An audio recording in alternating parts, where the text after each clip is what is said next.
The Philippine economy was supposed to be a post-pandemic juggernaut, a high-speed engine of commerce driving one of Asia's fastest-growing markets. But that momentum has violently collided with a harsh new reality, where families face crippling price tags just to secure their next meal. Because the numbers draining wallets on the streets of Manila are being dictated by volatile forces thousands of miles away. A protracted military conflict in the Middle East has fractured global supply chains, choking off the vital flow of crude oil to a nation deeply dependent on imported energy. To keep the lights on and the engines running, the national treasury is bleeding through its foreign currency reserves at an alarming rate. And as the capital drains away, a second, relentless heat is rising from within the country's own borders. A severe super El Niño is actively scorching the agricultural lifeblood of the country. To survive the drought, the state leans heavily on a fragile lifeline of imported rice, a dependency that places the nation's baseline food security at the mercy of foreign harvests.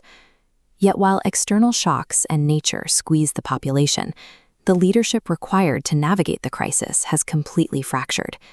Inside the halls of power, decisive legislative action has given way to total political paralysis.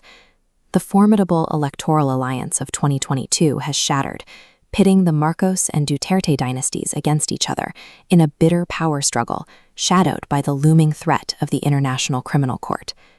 As formal impeachment hearings and corruption scandals consume the government's attention, billions in critical infrastructure spending remain frozen, and terrified foreign investors are rapidly pulling their capital.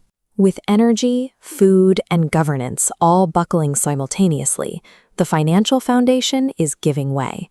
The Philippine peso is collapsing under the pressure, plunging past historic lows against the dollar in a brutal depreciative spiral. Watching these cascading failures, global institutions like the World Bank and IMF are hastily slashing their growth projections as the country's economic targets disintegrate in real time. But macroeconomic data only masks the true human toll.